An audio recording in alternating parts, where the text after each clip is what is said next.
We here to talk about 6ix9ine, Tekashi 6ix9ine. You already know what it is. Stow a little, Master Splinter, Pinky and the Brain, Mickey Mouse and his rainbow head clubhouse, Daniel Hernandez, Speedy Gonzalez. Yes, we here to talk about it real quick.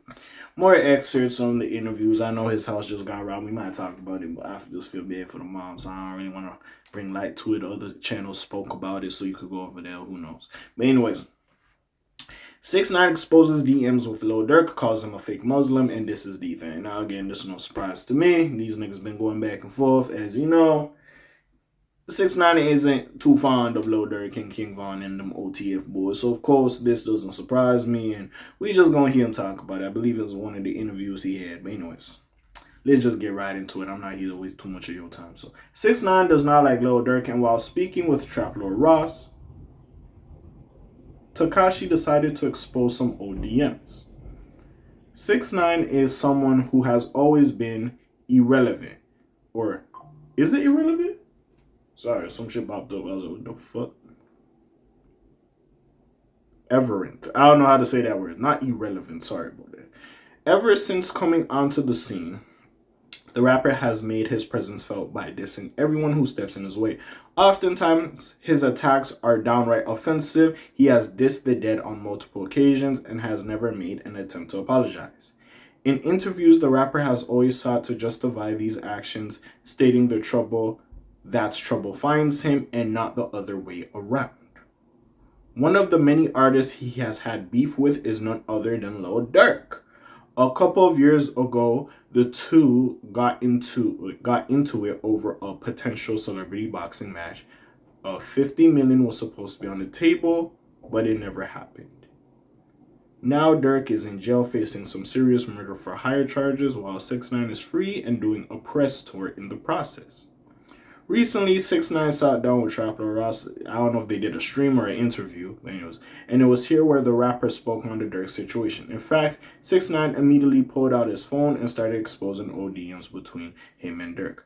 Throughout these DMs, both men were being hostile to one another, hurling insults at a rapid pace. Where was I? In the midst of exposing the DM, 6ix9ine called Durk a fake Muslim. He believes Durk only embraced the faith because it was a convenient thing to do. Moreover, in the midst of exposing these ODMs, 6ix9ine recalled telling Durk to go after the man who unalived his brother DThang. This specific comment was in response to Durk laughing at 6ix9ine for getting jumped at LA Fitness. Clearly, 6ix9ine has a lot of hate in his heart, especially when it comes to those he feels have wronged him.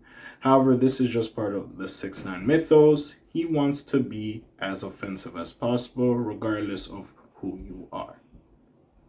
Whether or not this is something he cleans up very much remains to be seen. Yeah, this one, isn't it? See, some of it I do feel like sometimes when he does this or he goes into... Don't get me wrong, getting a 6ix9ine interview, you will probably get your money's worth because he's very performative and you'll probably get your money back. Whatever money you spent or whatever you paid him, you'll probably get it back with all the virality and the clicks you get on the interview. Don't get me wrong. So as a content creator, it makes sense. So I'm not mad at it.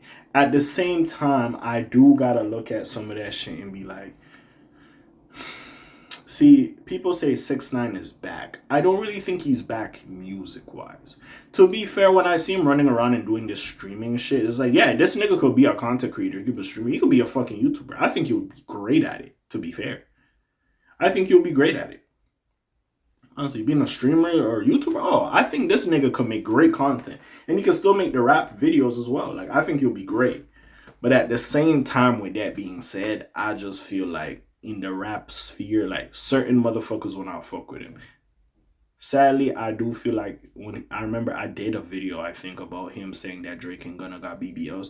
I do feel like, yeah, he feels a way that people are embracing Gunna more for snitching. Again, we don't know exactly what the fuck he said, but they don't embrace him. But he said it best, even with the situation with his house being robbed. Like, the rules is different for him. He gets that. But it's just one of them situations where I feel like the content him doing this, it's not really he's viral. Yeah, he's back, but he's not back musically. It's just he's popping up everywhere. Now he's dropping songs here and there. To be fair, I credited him. That Young Thug, this song was hard. It was fucking hard. I see what he was trying to do. It was hard. I had to give the nigga his kudos. But it's just not like that. And apparently, I don't know if it was academics or whoever said this, but apparently his label was trying to re-up on the deal with him because some of his old music has been streaming well again, and you can't deny the old music like Gummo and all that other shit was a hit, you know, and with all the antics he's doing in the interviews and the streams and all that shit, like people have been listening to the old music again. The new shit ain't really getting that much of a bop, but the old shit is. So the label was in touch with him, and he might have re-upped potentially again. I don't know if I heard that from an academics video or hello, you've seen somebody. I heard that from somebody.